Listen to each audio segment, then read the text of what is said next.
Eh bien, bonjour à toutes et à tous et bienvenue dans cette nouvelle interview, dans la série des interviews. Nous partons à la rencontre, à la découverte d'entrepreneurs à succès, mais qui ont aussi comme une particularité, qui ont fait de leur hypersensibilité une force, un atout. Donc, vous pourrez retrouver d'autres interviews sur la chaîne YouTube. N'hésitez pas à vous abonner, liker, commenter, questionner pour plus d'interactions. C'est toujours bien sympathique. Alors aujourd'hui, dans cette interview, je reçois Baptiste. Alors, bonjour Baptiste. Bonjour à toi Bruno. Donc merci de te prêter au jeu de l'interview et puis de nous apporter de la valeur, de nous parler de ton parcours. Alors justement, pour qu'on te sache qui tu es, est-ce que tu peux te présenter en quelques minutes, voilà, qui tu es, ton parcours, voilà, tout ce qui est important de savoir. Yes, alors déjà avec grand plaisir. Merci Bruno pour l'invitation sur ta chaîne. Alors en effet, donc je m'appelle Baptiste et mon pseudonyme c'est plus précisément Jake Hypnose par rapport à mes réseaux sociaux parce que comme le nom l'indique, je fais de l'hypnose ainsi que de la PNL. Alors à la base, je faisais plus de l'hypnose, on va dire, de spectacle pour m'amuser. Et aujourd'hui, je me suis beaucoup plus dirigé dans tout ce qui est accompagnement via des méthodes. À côté, je fais aussi des conférences, notamment sur les croyances, sur les barrières inconscientes. J'ai récemment fait une conférence TED Talk. Je ne sais pas si tu connais. Oui, oui, c'est très connu. Voilà. Et du coup, voilà un peu le parcours, plusieurs choses qui sont en rapport avec l'hypnose. Et mon but, c'est vraiment de permettre aux gens de montrer qui ils sont vraiment, malgré leur blocage, afin de se dépasser. Alors, déjà, un beau parcours. Donc l'hypnose de spectacle, après l'hypnose plus de transformation, on va dire. Tu vois, tu dirais ça comme ça. Hypnose C'est ça. de révélation. On peut faire plein de choses avec l'hypnose, de conférence. Alors justement, qu'est-ce qui t'a amené à l'hypnose? Alors, Grande question. pas dire le mot parce que je sais déjà qu'on va aussi parler d'hypersensibilité. C'est juste. Alors, c'est ma sensibilité, je dirais ma réceptivité que j'ai eue pour la seule fois de ma vie, seule et unique fois, face à quelqu'un qui m'a endormi devant mon père. Donc, cette personne m'a mis littéralement par terre devant mon père et c'était la première fois de ma vie que j'assistais à de l'hypnose. Alors, à ce moment-là, je me suis réveillé. L'hypnose n'a plus fonctionné sur moi dans le mode spectacle, si on veut. Par contre, ça a été la révélation par rapport à cette sensibilité parce que ce jour-là, je me suis dit, oula, j'avais flairé depuis ma naissance qu'il y avait des choses qui devaient être de l'ordre un peu du surnaturel, de l'impossible, etc. Et ça m'a permis de mettre un mot finalement sur cette impossibilité, de me dire, ah oui, effectivement, il y a une porte incroyable à ouvrir, à l'explorer. Ah, une porte incroyable. Alors oui, on va parler aussi d'hypersensibilité. Alors, comment tu peux la décrire, ton hypersensibilité? Comment tu l'as découverte? Alors, je l'ai découverte, j'avais un petit peu soif. Oui, oui, vas-y, c'est très bien. Il faut s'hydrater. Il faut s'hydrater, c'est important. Alors, je l'ai découverte sous plusieurs faces. La première, je dirais, c'est que j'avais pas le droit, en tout cas, je ne me donnais pas le droit d'être moi-même. Mhm. Et en fait, parce que je me donnais pas le droit d'être moi-même, j'étais quelqu'un d'autre. Et ce quelqu'un d'autre, il a eu toutes sortes de personnalités. Ce quelqu'un d'autre, ça a été l'étudiant quand j'étais petit qui essayait de s'en sortir à l'école, mais qui ne s'en sortait pas.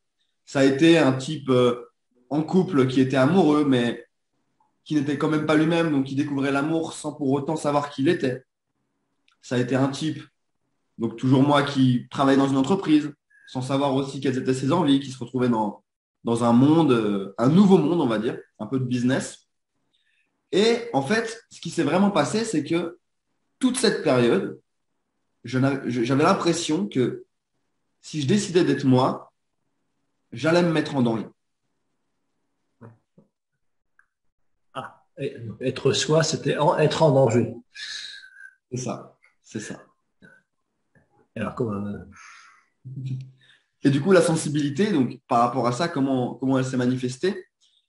c'est comme tu l'auras compris, il y a eu ces différentes facettes, ces différentes personnes que j'étais. J'ai pas eu des doubles personnalités, hein. Juste que je suis passé par plusieurs périodes. Et jusqu'au jour où je me suis dit, oula, plutôt que de jouer ma vie en rôle dissocié, regarder des scènes, interpréter des rôles, et si je décidais d'être moi-même? Parce que toutes ces périodes où j'étais pas moi-même m'ont conduit à littéralement exploser intérieurement. Quand je dis exploser intérieurement, ça veut dire que, pour conséquence, ça m'a fait fermer mon cœur. Donc, je suis resté mais, de longues années, de très longues années célibataire, tu vois. Pourtant, tu te dirais, oui, mais Baptiste, tu es super jeune. Enfin, j'ai que 23 ans. Bah, tu vois, je suis resté célibataire de mes 18 ans jusqu'à mes 23 ans par fermeture. Donc, tu vois, ma sensibilité, je lui ai dit, laisse-moi tranquille, va ailleurs. Et puis, ça a eu une conséquence finalement sur plein d'autres points de ma vie parce que je savais que j'avais une sensibilité énorme et je refusais de l'entendre. Alors, en fait, est-ce qu'on peut dire qu'en refusant ton hypersensibilité, tu refusais d'être toi-même? C'est exactement ça.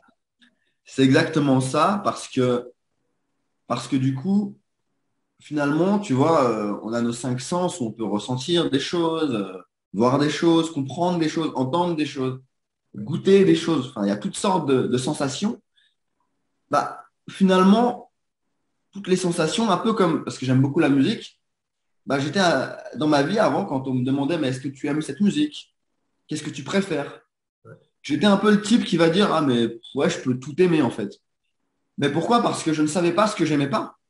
Parce que je ne me donnais pas l'autorisation de savoir qu'il y avait des choses que j'aimais pas. Ouais, il y a une phrase de Thomas Pesquet une phrase que j'aime beaucoup qui dit l'autocensure est la première cause d'échec. En fait, on ne sait pas s'autoriser à être soi-même, à faire plein de choses. Voilà. Et c'est vrai que là, on est en décalage avec soi, donc là, c'est un peu compliqué à vivre. Euh, donc, il y a un moment où, si j'ai bien compris, où tu as accepté d'être toi-même, tu as accepté ton hypersensibilité. Alors, ça s'est passé comment? C'était progressif, c'était un moment, un déclic, c'est une Hmm. rencontre, une prise de conscience. En effet, c'était bah déjà, comme je t'ai dit avant, j'ai parlé d'accumulation, du fait qu'à un moment donné, j'ai explosé littéralement. Et cette explosion, en fait, elle s'est produite récemment, enfin récemment, il y a de ça un an. C'est-à-dire que après un travail, après un licenciement pour des raisons, on va dire, euh, par rapport à une entreprise, hein. C'est Ouais. vraiment, l'entreprise a dû fermer ses portes. Du coup, j'avais plus de travail. Je devais retourner à la maison, chez papa, maman, euh, on va dire sans études, sans papier, sans diplôme, sans quoi que ce soit. Et pourtant, un énorme bagage d'un travail dans une entreprise. Et le truc, c'est que j'ai joué le rôle d'accord, je vais accepter d'aller en classe pour mon père, parce qu'il faut que j'ai des papiers, etc., etc. Sauf qu'en parallèle, même si j'étais pas vraiment moi-même, dans le passé, j'ai quand même amélioré mon hypnose. J'avais déjà développé, si tu préfères, j'avais déjà semé quelques graines inconscientes qui allaient se connecter en fait au vrai moi, tu vois, qui allaient pousser, qu'aujourd'hui je récolte et je me dis, oula, en fait, j'avais déjà semé des graines du moi qui allait renaître, si tu veux, de ses cendres. Et du coup, voilà, donc, quand j'ai dit donc à ma famille, j'ai dit maintenant, j'arrête les études. C'est là que ça a été l'explosion totale. J'ai dit, je ne peux plus étudier. Pourquoi? Parce que pendant que j'étais en salle de classe, je commençais à ressentir, tu sais, comme des sortes de symptômes, si tu veux, d'autodestruction. Tu vois, je sais pas si tu vois, bah, par exemple, le burn-out, ça peut être un des symptômes. On se dit, Mhm. oula, je vais décrocher, qu'est-ce qui m'arrive? Ouais. Et tu vois, j'avais tellement, tellement dans ma vie dû jouer un rôle, bah, refuser d'être moi, que j'ai dit non, là c'est stop. Et j'ai littéralement dit mot pour mot à mon père, écoute, si j'ai pas le droit de vivre ma vie, mais je préfère autant me jeter sous des rails, passer sous un train, comme ça c'est réglé, j'ai plus besoin de vivre. Parce que franchement, si j'ai pas le droit de vivre, voilà quoi. Et c'est là que j'ai pris, on va dire, mon envol. Et là, j'ai charbonné. Là, j'ai commencé à me former un maximum. Et du coup, j'ai récupéré mes graines, on va dire, que j'avais semées dans mon domaine qui est l'hypnose. Et là, j'ai commencé ce vrai voyage intérieur, en fait. Ouais. Ouais, c'est un moment peut-être un peu difficile à vivre pour ton entourage, ouais, un peu de surprise peut-être. Mais c'est vrai que moi j'aime bien la métaphore sur les graines que l'on sème. Et voilà, des fois on fait un peu une boucle. Et il y a des graines qu'on a semées, des fois on a un peu oublié d'ailleurs. Et puis les hasards de la vie, encore y a-t-il de est-ce vraiment un hasard? Il faut qu'on redécouvre ces graines et puis en fait elles ont poussé et en fait on peut en faire quelque chose de sauce, quelque chose de nouveau je dirais, qui nous correspond mieux. Euh, donc, donc là, il y a un moment peut-être dans le déni, je dirais, le déni d'être soi-même, puis après se retrouver. Si je peux me permettre, parce que Vas-y. tu viens de dire quelque chose de très intéressant, euh, quand on n'est pas dans ses graines à 100%, donc si tu préfères, certains parlent d'alignement, voilà, quand on est bien avec soi, Ouais. on est à la moitié, voire pas à la moitié. Et quand on est à la moitié d'une graine, on peut dire qu'on est à la migraine. Et qui dit migraine dit douleur, douleur à la tête, à l'esprit. Et ça, je trouve ça très intéressant. Migraine. Ah oui, j'avais pas fait. Ouais. Moi qui aime beaucoup les jeux de mots. Ah oui, ouais, migraine, c'est la prise de tête aussi. Oui, ah ouais, On peut vraiment, si nos graines, tu sais, c'est comme si tu remplaces les graines par de l'argent, imagine, je sais pas, tu dois récupérer, que ce soit d'un héritage ou de certaines choses, une certaine somme, et on te dit, ah non, mais en fait, vous allez récupérer la moitié, ou vous allez rien récupérer. Mais non seulement tu vas avoir mal à la tête, mais en plus, je sais pas comment tu vas réagir, tu vois. ouais. Ah, en colère sans doute. C'est-à-dire, voilà, oui, il y a aussi des fois un peu la colère de ne pas être soi-même. C'est Euh, ça. voilà. Il y a à la fois la tristesse aussi, mais la colère, c'est vrai que quand on est un peu, enfin, qu'on est hypersensible, c'est quelque chose qu'on vit intensément. Je sais pas comment toi tu l'as vécu, mais souvent c'est quelque chose qu'on vit intensément et beaucoup plus fort que les autres. Ce qui fait que bah, des fois on a du mal à être, comment dire, à être compris par l'entourage, quoi. Et puis des fois il y a aussi la volonté d'être conformiste. Oui, tu allais dire quelque chose. Vas-y. Tout à fait, pour revenir à l'hypersensibilité, ce qui est aussi intéressant, c'est de se dire, d'où l'associé et le dissocié. Quand tu as une hypersensibilité mais que tu es dissocié, par exemple, bah, toi, tu m'avais un petit peu expliqué par rapport à ton boulot à l'époque. Ouais. Donc cette longue période, on va dire, c'était quoi, 25 ans? Bah oui, oui, oui, c'est 25 ans. Ouais. On C'est va dire, toute une vie. c'est ça, on oublie la durée, je vais être gentil, ok? On oublie la durée. Bah, si tu regardes, dans ces 25 ans, tu avais une hypersensibilité. Comme moi, j'ai eu une hypersensibilité pendant ces 5 ans, ou même plus, toute ma vie, en fait, 23 ans. Sauf que tu ne te laissais pas te dire que c'était la tienne. Tu ne te laissais pas te dire que ce que tu allais ressentir, ça t'appartenait vraiment, en fait. Donc, du coup, tu cherches, tu cherches des réactions, tu cherches des réponses, mais tu ne sais pas si c'est vraiment une hypersensibilité tant que tu lèves pas le voile pour dire je suis cette personne, j'ai le droit de ressentir ça, et ce qui m'impacte pour une bonne raison parce que j'ai une sensibilité par rapport à ce qui arrive. Tu vois où je veux en venir? Tout à fait. Il y a aussi le fait dans l'hypersensibilité, c'est qu'on ressent beaucoup plus les sensations, les émotions des autres, sans toujours être capable de faire le tri parfois. Et parfois, quelque part, on est un peu dans le refus d'être soi-même pour ne pas que les autres, ton entourage, les gens qu'on aime notamment, aient des émotions négatives. Parce que ces émotions négatives, nous, on est négatives, on va dire déplaisantes. Pour moi, il n'y a pas d'émotions négatives ou positives. Toutes les émotions ont leur intérêt. On va dire émotions déplaisantes. Et c'est vrai que des fois, pour éviter que nos proches ressentent des émotions déplaisantes que nous aussi on va ressentir, pour refuser quelque part d'être nous-mêmes. Alors bon, c'est inconscient, ça. Mais justement, parce que c'est inconscient, c'est quelque chose de très puissant, quoi. Qu'on est capable de dire à notre entourage, voilà, c'est ça. C'est vrai que c'est un moment de révélation et un moment libérateur. C'est ça, puis malgré tout, il faut aussi se rendre compte que être soi-même et l'assumer, ça reste une prise de risque. Et peu de personnes osent prendre des risques. Beaucoup disent, je serais prêt à en prendre, mais très peu le font. Mm. Ouais. Être soi-même est un risque, c'est vrai. Mais Bien sûr. mais ne pas être soi-même, je dirais pas que c'est un risque, c'est un danger. Exactement. Voilà. Et ne pas être soi-même, jouer un rôle, c'est quelque chose qui est aussi épuisant.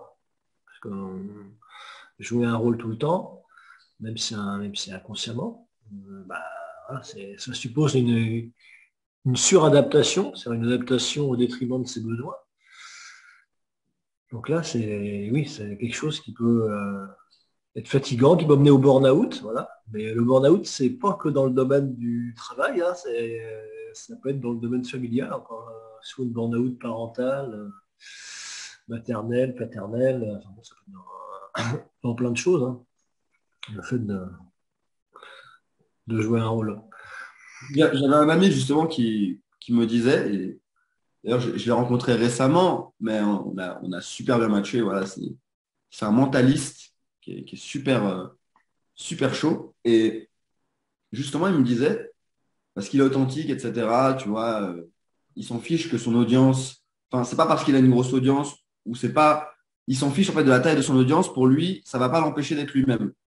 Il va rester authentique. Et je lui disais, mais moi, c'est mon but, enfin, c'est ce que je fais aussi dans mon domaine. Je me dis, où que je serai dans ma vie, je veux rester le même, je ne veux pas devenir prétentieux. Et il me disait, la capacité d'être authentique, c'est la capacité d'être vulnérable. Et la capacité d'être vulnérable, finalement, c'est, vu qu'on se met dans une posture où on est plus sensible, il me disait, l'extrême, c'est de se dire, je peux rien risquer de pire, en fait. Donc, puisque je peux rien risquer de pire, autant que je montre tout de suite l'extrême. Comme ça, il n'y a pas pire qui puisse m'arriver. Comme ça, c'est beaucoup plus simple. Oui. Je trouve très intéressant le lien que tu fais entre hypersensibilité et vulnérabilité. Euh, Souvent, quand on barricade son hypersensibilité, on l'emprisonne, c'est aussi justement parce qu'on refuse notre vulnérabilité, alors qu'on est tous vulnérables. Et puis voilà. Puis, je pense qu'il faut aussi donner aux autres le droit de pas nous apprécier. Ce sont en fait les liens de cause à effet, hein. Tu l'as très justement dit. Parce que la vulnérabilité, elle implique le fait de se montrer soi. Et la non-vulnérabilité, donc, qui crée le fait de ne pas se montrer, parce qu'on ne se montre pas, on n'est pas vulnérable, crée finalement le fait de jouer un rôle et par conséquent une rigidité. Mm. Oui, tout à fait. Ouais, un surcontrôle, oui, rigidité, tout à fait. Et c'est vrai que quelqu'un m'avait dit un jour, mais accepter sa vulnérabilité, c'est au contraire une force, quoi. C'est dire, bon, voilà, oui, je suis comme ça, et puis, ouais, ça veut pas dire qu'on cherche pas à progresser et évoluer, mais c'est aussi de dire, bah voilà, et puis il y a des gens qui aimeront et il y a des gens qui n'aimeront pas. Mais on ne peut pas plaire à tout le monde, comme disait le titre d'une ancienne émission de télévision il y a quelques années. Bah oui, on ne va pas plaire à tout le monde et c'est peut-être même dangereux de vouloir plaire à tout le monde parce que vouloir plaire à tout le monde, bah, des fois c'est plaire à personne ou c'est plaire aux autres pour de mauvaises raisons. Bah, ça, par exemple, tu vois, c'est une petite histoire, petite anecdote assez drôle. C'est l'histoire de mes dreads, en fait. Tu vois, là, on voit pas trop, mais en gros, j'ai des dreads pour les téléspectateurs, les gens qui regardent cette vidéo. Et en fait, je m'étais dit, à l'époque, je m'étais pas dit, je vais avoir des dreads plus tard. C'est un jour, sur un coup de tête, je me suis dit, ah, mais ça peut être sympa des dreads. Et le jour où je les ai eus, je me suis dit, ça y est, maintenant, au moins, c'est soit on va me trouver, enfin, par exemple, les filles vont me trouver vraiment très beau, soit vont me trouver horrible. C'était deux extrêmes. C'était pas l'entre-deux. Ah, il est passable. Ah, si. Ah, ça. Et cette histoire des dreads, finalement, ça résume un petit peu la vie. C'est-à-dire que quand on est soi-même, ça devient vraiment du soit ça passe pas du tout, soit ça passe complètement. Et finalement, l'entre-deux, quand on veut des choses intenses, je trouve qu'il n'est pas forcément utile. C'est justement bien de... Enfin, je ne sais pas si tu le remarques depuis que tu es toi-même, mais tu dois des fois rencontrer des personnes et ça match au plus haut point dès la première discussion, alors que tu ne les as jamais vus. Alors que quand tu es dans l'entre-deux où tu n'es pas forcément du coup toi-même, où tu ne te montres pas forcément tel que tu es, donc vulnérable, tu n'as jamais finalement des intensités, des moments où tu vas dire waouh, c'est impressionnant cette discussion, tout ce que ça fait sortir en fait. Oui, bah, c'est le syndrome de l'eau tiède, quoi. Ni eau froide, ni eau chaude, mais bon, voilà. C'est pour ça qu'on dit que quelqu'un qui n'est pas très futé, il n'a pas inventé l'eau tiède. Mais l'eau tiède, c'est pas forcément être clivant, c'est aussi être marquant aussi. Les gens nous remarquent, tu vois, parce que bah, ils nous apprécient. Soit au contraire, ils disent ah, bah non, lui, je le supporte pas. Voilà. Mais quelque part, ça fait le tri. Et puis voilà, faut accepter. Alors, c'est pas quand on est hypersensible, c'est pas simple. C'est un cheminement. Mais voilà, ça permet aussi de se montrer qui on est. Et puis, quand on a quand on a de la personnalité, ben, on ne plaît pas forcément à tout le monde. Ou alors on plaît à tout le monde une fois qu'on est mort, mais ça, on est plus là pour.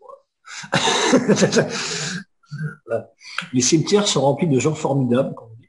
Mais, donc, voilà. Donc cette hypersensibilité aujourd'hui, donc comment t'en fais une force? Très très bonne question. Alors, c'est une force parce que, on va dire que, tu vois, c'est précisément l'amour que je vais donner dans tout ce que je fais. Tu vois, par exemple, là, en ce moment, bah, je suis en train de te parler, je ne suis pas en train de faire autre chose. Donc, je suis dans cette intensité et je suis complètement concentré sur toi. Bah, mon domaine, par exemple, qui est l'hypnose, beaucoup se diront, oui, c'est parce que je vais accompagner des gens, donc je vais les aider. Sauf que d'abord, quand on trouve un métier, en tout cas pour moi, c'est qu'on doit d'abord l'utiliser sur soi. Et donc, j'ai utilisé cet amour, j'ai utilisé donc cette sensibilité en ma force. C'est-à-dire de me dire, ah, j'ai le droit de pleurer, j'ai le droit de ressentir des émotions fortes. Ok, maintenant, je vais ressentir des émotions fortes parce que je vais trouver des moments difficiles de ma vie, régler ça mentalement. Et ensuite, du coup, ça fait que j'aime tellement donc, mon métier, pour le coup, c'est pour ça que je parle d'hypnose, Ouais. que c'est comme ça que je vais faire une conférence, que je vais animer une formation avec énormément d'énergie, de force, ouais, parce que je veux me connecter, voilà, tout simplement. Je dis souvent, bah, je demande souvent comment on fait de l'hypersensibilité une force, parce que souvent c'est un fardeau. Enfin, souvent les parents disent d'un enfant, bah, lui il est hypersensible, comme si c'était une tare, ou une manière un peu angoissée en disant il est hypersensible. Voilà, lui, il va souffrir toute sa vie, il va en prendre plein la figure. Et en plus, quand on est enfant, quand on entend ça, bah, on l'intériorise, on dit oh là, bah, je suis hypersensible, hein, même si on n'a pas compris vraiment ce que ça voulait dire quand on est gamin, mais on a compris que c'était un fardeau qu'on avait sur les épaules, là, un sac à dos bien chargé. Ah, finalement, tu vois, l'hypersensibilité, après c'est personnel hein, quand je vais te donner cette définition, parce que j'ai souffert, on va dire, de cette critique étant jeune, non pas pour mon hypersensibilité, parce que je te dis, je n'étais pas forcément en train d'être moi-même. Les gens diront que j'étais quand même authentique, mais moi, je te le dis clairement, je n'étais pas moi-même. Et en fait, on me reprochait le déficit d'attention. Tu vois, il a du déficit d'attention, donc il ne va pas s'en sortir, Ouais. parce que ça part dans tous les sens. Le déficit d'attention, en fait, c'est un énorme atout comme l'hypersensibilité. Pourquoi? Parce que l'atout du déficit d'attention, c'est que lorsque l'on trouve quelque chose qui attire réellement notre attention, pour le coup, ça peut être l'amour, quand on est avec quelqu'un, ou ça peut être un domaine, quand on a trouvé sa passion, quand on a trouvé son âme sœur de travail, c'est là que du coup, on donne 10 fois plus d'énergie que quelqu'un qui n'a pas forcément de déficit d'attention. Et pour l'hypersensibilité, c'est pareil. C'est là que du coup, quand on va prendre soin de quelqu'un, que ce soit ses enfants, sa famille, ses parents, des proches, on va les protéger, mais au plus haut point. Ouais, c'est vrai que ça fait un critère de sélection plus élevé. Voilà. Exactement. Ce qu'on appelle aussi le cerveau en étoile, voilà, la pensée en arborescence. Il fait que aussi des gens, des fois, nos proches ont du mal à nous suivre. Et que des fois, voilà, on commence une conversation à un point A et puis on arrive à un point Z, quoi. Donc, comment tu fais pour... bah oui, parce qu'il y a des associations d'idées et que ça va très vite. Mais c'est vrai que ça permet aussi de sélectionner les choses sur lesquelles on veut rester focus, pour prendre un peu un terme à la mode, mais on va dire concentré. C'est Et, ça. voilà. Et c'est vrai que ça tombe bien, concentration et hypnose, ça va bien ensemble, quoi. Bah, de toute façon, l'hypnose, comme j'aime beaucoup le dire, c'est un peu présent partout. Tu vois, t'en fais aussi en ce moment parce que je me connecte à ce que tu dis, etc., etc. Ça va sous différentes profondeurs. Mais voilà, elle est présente dans tous les cas. Et puis finalement, si tu regardes au niveau de la société, et c'est en train d'énormément s'améliorer dans beaucoup d'écoles, hein, c'est le côté où dès que quelque chose devient trop élevé, comme l'hypersensibilité, c'est pas juste la sensibilité, Ouais, c'est l'hyperactivité, c'est pas juste l'activité normale, c'est une grande activité, ça devient bizarre, donc c'est un problème, alors que non, non en fait, c'est au contraire, c'est une énorme qualité. Ah oui, c'est une sorte de super pouvoir, en fait. On peut le voir comme ça, je pense. C'est ça, Voilà. c'est ça. Dans le mot super pouvoir, il y a le mot super, il y a le mot pouvoir. Voilà. Hypersensibilité, hypersensibilité. Voilà. C'est vrai que oui, tu as raison, notamment dans les enfants, dès qu'ils sont hyper quelque chose, oh là là, c'est la panique. Ça peut être justifié, hein. Mais voilà, hypersensible, c'est pas une tare, c'est plutôt un atout, mais encore faut-il l'accepter. Et c'est pas forcément simple. Et puis savoir, je dirais, l'utiliser. J'ai pas trop ce terme-là, ça fait un peu outil, mais ça fait un peu boîte à outils, mais voilà, nous en servir voilà. Il faut savoir l'accepter si tu préfères. Ouais, voilà, l'accepter, oui. Parce que ça, si on est dans le déni, on l'enferme dans une pièce, et alors là, donc, euh, donc voilà, ouais, non, mais voilà. Et alors, on parle un peu de relation à l'argent sur cette chaîne, là. Alors, hypersensibilité, relation à l'argent, est-ce que ça te parle? Est-ce que... Énormément. Ah, Énormément, et je ne m'attendais pas à recevoir cette question, comme les autres questions aussi, j'ai envie de te dire. ah oui, mais c'est sujet libre, là. Voilà, je sais très bien. J'aime aussi beaucoup la spontanéité. Bah écoute, l'argent, ça m'a pris du temps et je suis en train de énormément me réconcilier avec le fait que c'est normal de facturer. C'est normal de demander de l'argent parce que voilà, travail, mérite, salaire. Et avant, j'avais un mal fou parce que mon hypersensibilité me faisait tout de suite me connecter à la personne en mode, mais non, je vais le faire gratuit, je peux pas me permettre de lui demander de l'argent, mais sérieux, enfin, vouloir tout arranger partout, finalement, ça n'arrange rien du tout. Ah oui, en fait, c'est un échange de valeurs. C'est ça qu'on nous apprend pas forcément. C'est un échange de valeurs et c'est aussi une énergie qui circule. Enfin, c'est plein de choses, l'argent. Mais voilà, et voilà. Et bon, il faut que l'échange de valeurs soit, comment dire, équitable. Ce qu'on appelle le juste prix. Il y a un théologien de l'Église catholique, il y a quelques siècles, qui a parlé du juste prix. Alors, bien avant que ça soit un jeu. Voilà, c'est une source de valeur. À partir du moment où tu me donnes la valeur pour telle valeur, et ben, je te donne une autre valeur qui est identique, d'un montant identique qui s'appelle l'argent. En fait. Voilà, l'argent, ça permet de plein de choses. Alors, est-ce que dans ton travail avec l'hypnose, tu rencontres des gens qui ont des soucis avec l'argent, de relations, soit qui dépensent trop, soit qui économisent trop? C'est une thématique qui peut ressortir. Alors, vu que, on va dire, c'était une thématique qui me touchait particulièrement. Je t'avoue que je l'ai même remarqué très en dehors de l'hypnose, tu vois, dans la vie de tous les jours. Donc j'ai envie de te dire, l'hypnose, ça va juste, enfin, quand j'ai des clients en hypnose, ça va juste confirmer ce que je vois déjà à côté. Aujourd'hui, désolé de dire ça comme ça, mais 80, voire 90% des gens ont un problème avec l'argent. Tu vois, c'est incroyable. Du coup, bien sûr que c'est un problème. Tu vois, même quand il faut facturer en fonction des prix, etc. Tu vois. Là, je suis en train de me dire, par exemple, je veux augmenter mes prix parce que j'ai compris récemment que moins c'est cher, plus en face, le client peut être plaintif, etc., etc.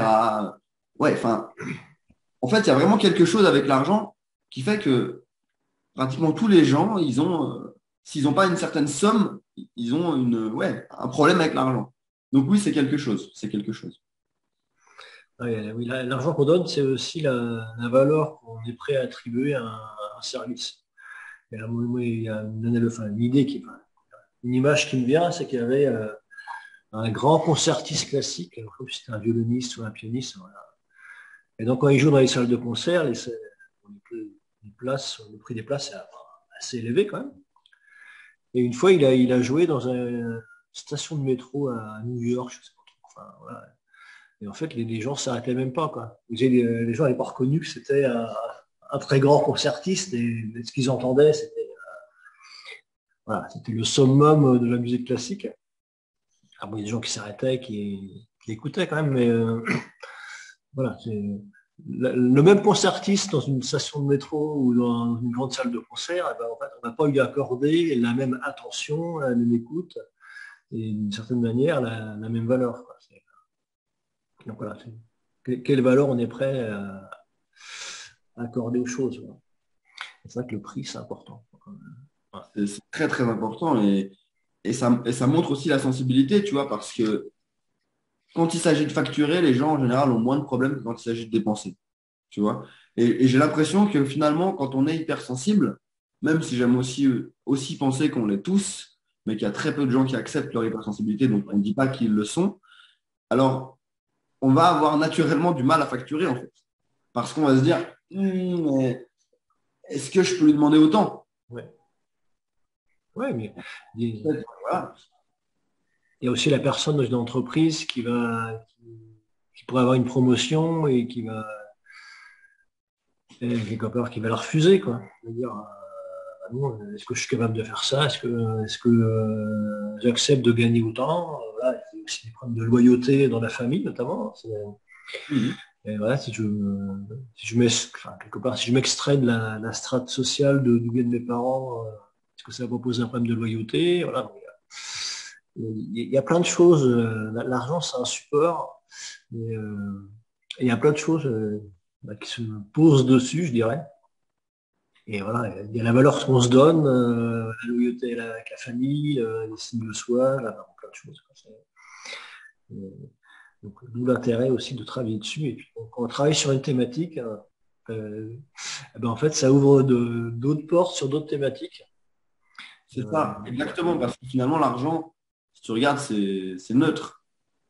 C'est neutre, c'est le sens qu'on lui donne.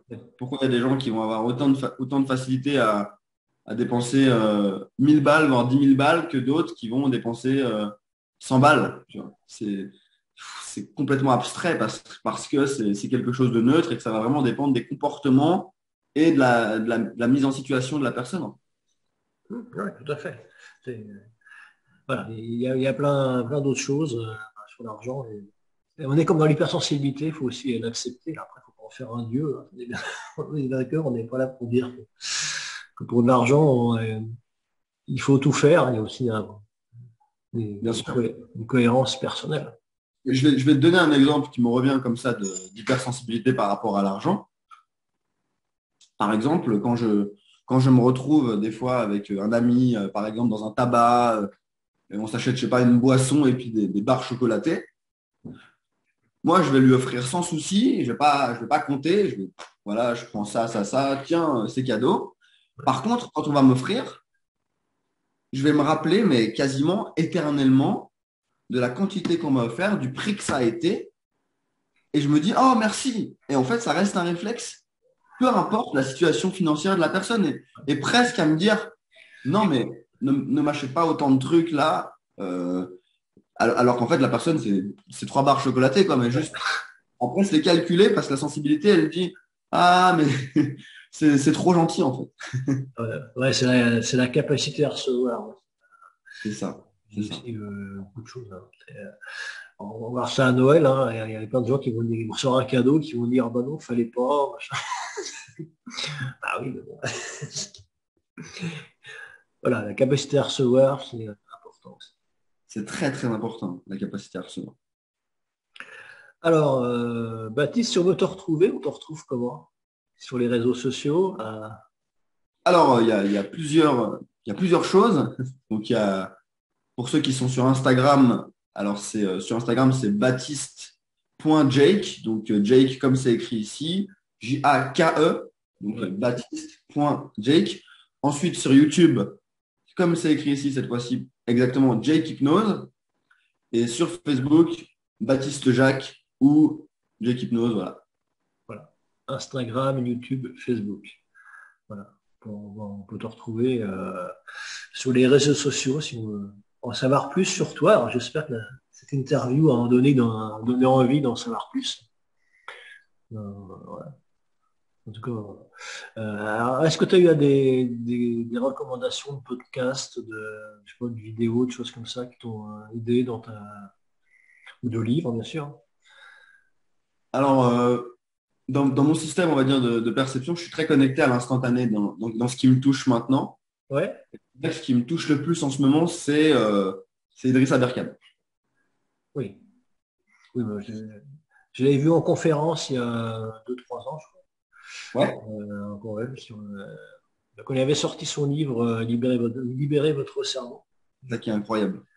Donc il avait fait une conférence, voilà, 1 heure et demie, mais bon, 1 heure et demie, 2 heures, mais bon, on n'avait pas vu le temps passer. Et, C'est ça. C'est un état d'hypnose. oui, oui, mais oui, il y avait de ça, en effet, il y avait la captation d'attention. Euh, et c'est vrai qu'à la fois dans la forme et le fond, un conférencier, bon, en tout cas fait un TEDx, Mhm. tu sais, il y a les deux comptes. En effet, bah, il est Sabarkand, en effet. Il y a ses livres, il y a aussi ses vidéos. Il est pas mal présent actuellement. Et puis, c'est quelqu'un de brillant, quoi. Mhm. Et en fait, si j'aime beaucoup Idriss Aberkan, donc dans ce style de podcast, c'est parce que c'est un peu c'est ce que je fais avec ma chaîne YouTube et ce que je prévois de faire dans mes conférences, c'est vulgariser des choses avec des métaphores très simples qui font que même un enfant de 5 ans pourrait comprendre. Et du coup, c'est génial parce qu'on a du plaisir à apprendre et en plus, on ne se fatigue pas le cerveau. Voilà, c'est vrai. La vulgarisation, c'est une chose importante. C'est la démocratisation du savoir, hein. C'est ça. Voilà. Et quand on sait, on pense, on agit différemment. Donc merci à toi de, de faire de la vulgarisation sur alors, c'est sur l'hypnose ou il y a d'autres thématiques? C'est ça, c'est principalement l'hypnose. Après, c'est un grand mot, l'hypnose, hein. Tu sais, c'est pour ça que j'aime beaucoup dire que c'est un peu dans tout. Oui, Parce que j'aime pas forcément avoir cette étiquette, on va dire, d'hypnotiseur. C'est surtout qu'en fait, quand il m'arrive quelque chose dans ma vie, par exemple, je me retrouve face à des barrières inconscientes. Donc, barrières inconscientes, pour un terme beaucoup plus simple, une rupture amoureuse, on sait qu'une rupture, ça peut réveiller des douleurs intérieures, telles que l'abandon, la peur du rejet, toutes sortes de choses. oui, Et la petite anecdote, c'est que j'ai eu une conférence récemment à Paris. J'ai écrit le titre Conférence barrière inconsciente. Et juste après, j'ai eu une rupture. Et là, je me suis pris toutes mes barrières inconscientes dans la figure. Et du coup, ma conférence que j'ai dû écrire, que j'ai dû préparer, bah, ça a été précisément ce que j'ai vécu. Donc, tu vois, j'ai vulgarisé une expérience en instantané. Et je me dis, des gens qui, on va dire, vont comprendre mon vocabulaire, eh ben, ils vont être en hypnose. Ils vont se sentir dans l'histoire et c'est comme ça qu'ils vont se dire comment je peux faire face. Et pour moi, c'est hyper important justement de vulgariser, tu vois. tout à fait. Surtout que mon hypnose, on en parle beaucoup sans forcément la connaître. Puis, des fois, ça fait un peu peur, à tort, je dirais. Mais voilà, je connais des personnes, dès qu'on leur parlait d'hypnose, je dis, oh là là. Alors que c'est une très très belle technique. bien utilisé, c'est un instrument, on va dire, oui, c'est un instrument de liberté. Quand on se libère de nos blocages, nos croyances limitantes, nos programmations un peu obsolètes, C'est ça. oui, c'est une très belle outil de libération. Il faut le voir comme ça. Après, l'autre terme qui fait moins peur, on va dire, pour moi, c'est quasiment similaire, que je pratique beaucoup, c'est la PNL. Programmation neurolinguistique, qui est aussi donc un peu, c'est deux techniques cousines germaines, on va dire. Et, voilà, c'est deux très belles techniques aussi qui nous aident à être à la fois plus libres et plus responsables, parce que les deux vont de pair. Hein. Bien, bien user de sa liberté et bien assumer sa responsabilité, faut-il de la fois. Donc voilà, la PNL, très bel outil aussi. C'est ça. C'est ça. Écoute, Baptiste, merci pour ce moment passé ensemble, toute cette valeur que tu nous as apportée. Merci beaucoup à toi, Bruno, surtout, pour l'invitation. Avec grand plaisir de partager l'hypersensibilité. Voilà, écoute, merci. On peut retrouver d'autres interviews sur la chaîne YouTube. N'hésitez pas à vous abonner, liker, commenter, questionner. Plus d'interactivité, ça nous fera plaisir. Donc, au revoir à toutes et à tous. Puis, au revoir, Baptiste. Ciao, ciao, Bruno. Bonne soirée. Voilà.